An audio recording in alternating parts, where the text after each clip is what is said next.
Hello, good morning everybody. তো এখানে আমরা চার্টে চলে আসি।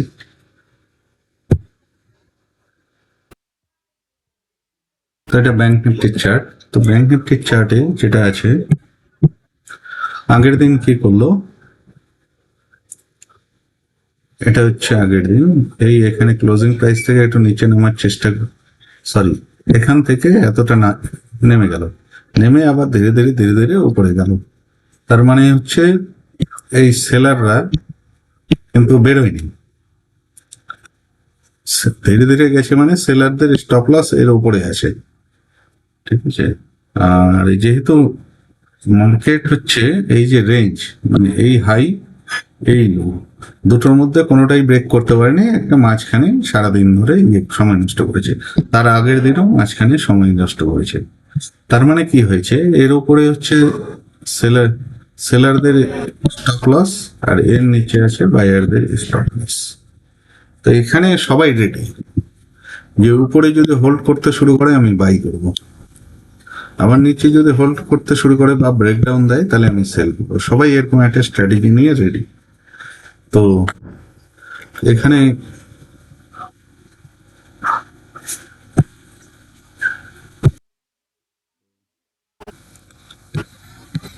এখানে সবাই রেডি, এই পজিশন তো।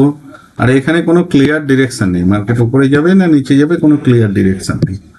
তো এই সমস্ত মার্কেট সাধারণত ট্র্যাপ হয়, একবার উপরে গিয়ে সেলারদের স্টপ লস খেয়ে নেয়, আবার আরেকবার নিচে গিয়ে বায়ারদের স্টপ লস খেয়ে নেয়, দিয়ে আলটিমেটলি স্টপ লস, দুদিকে যখন স্টপ লস খাওয়া হয়ে যায় তারপরে মার্কেট তার নিজস্ব ডিরেকশন পায়।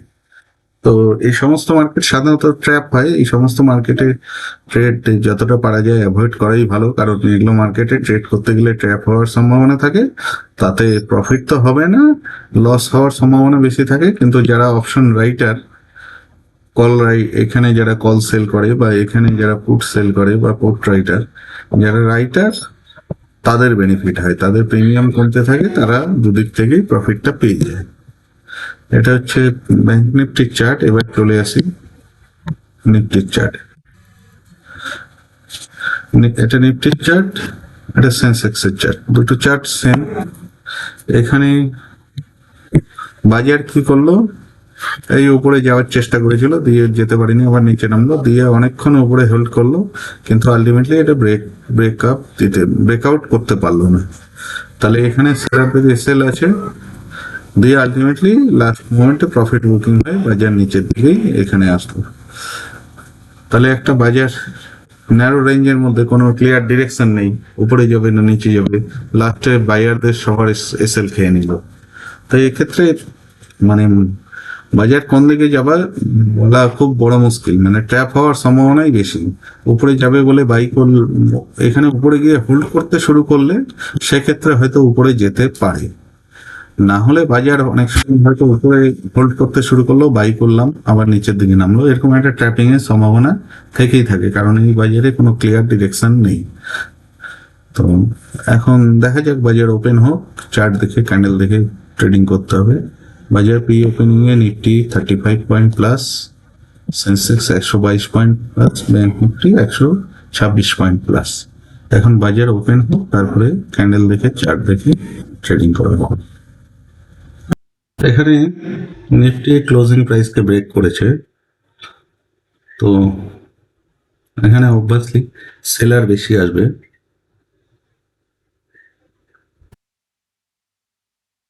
দেখে একটু 1 মিনিট অপেক্ষা করি। এখানে একটা বাইং পজিশন করলে করা যেতে পারে।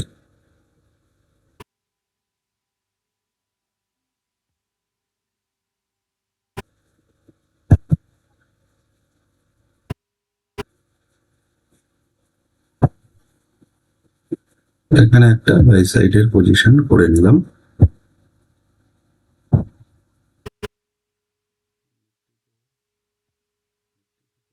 সেন্সেক্সে করবো, সেন্সেক্সে করে নি।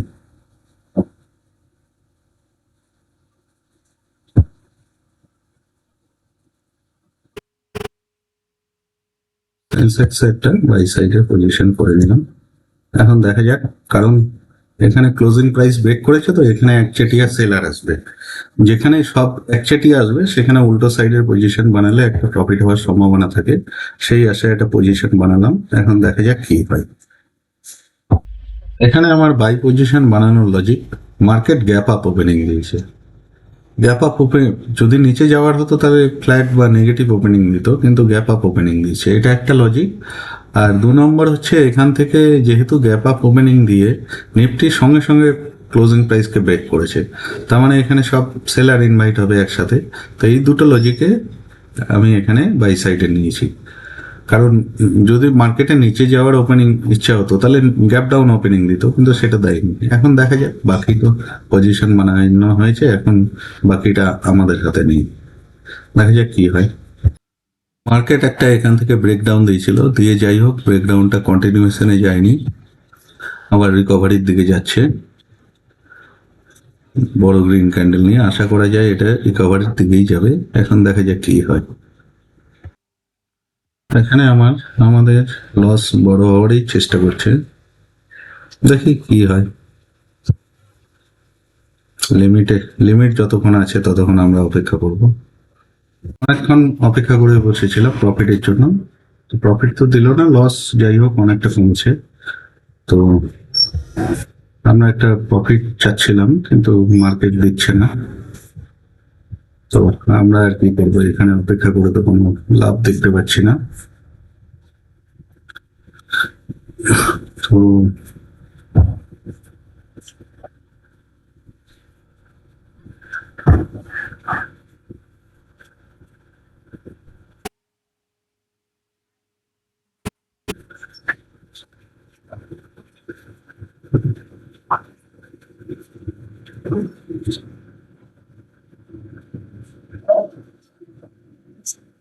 এটা একটা সাইডওয়েজ মার্কেটের মতো, একই রেঞ্জের একটা রেঞ্জে ঢুকে গেল, ঢুকে গিয়ে ওই রেঞ্জে না উপরে যাচ্ছে না নিচে যাচ্ছে। ব্যাংক নিফটি যাই হোক একটু উপরে ওঠার চেষ্টা করছে, কিন্তু এখানে ফ্রুটফুল মুভমেন্ট দিবে না, স্লোলি স্লোলি মুভমেন্ট করছে, তো প্রফিট হয়তো সেরকম বাড়বে না বা লসও সেরকম কমবে না।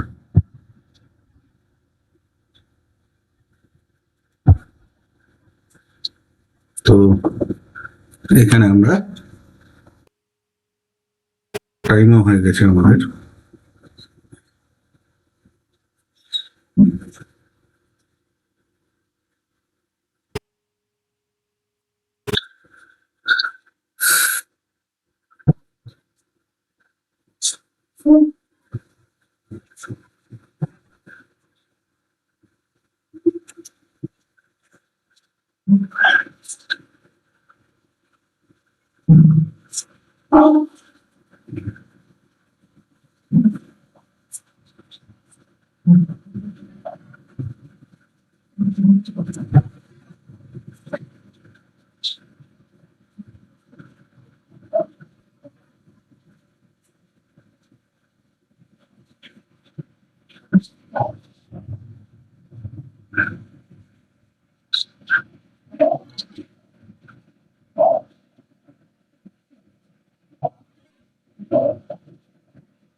ব্যাংক নিফটি একটা গ্রিন ক্যান্ডেল দিয়েছে, তো দেখা যাক কতটা উপরে যেতে পারে।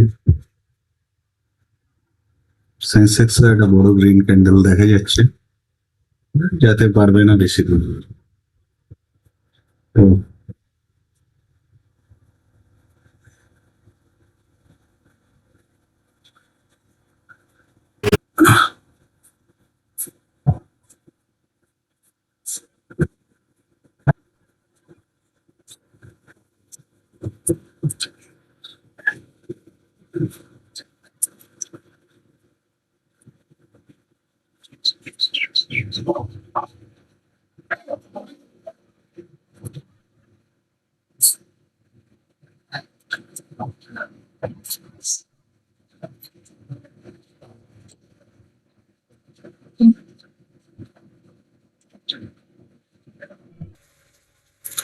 এখানে আমাদের এখানে আমরা বেরিয়ে যাচ্ছি, আর কিছু করার নেই। বাস।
আছে ব্যাপারে আছে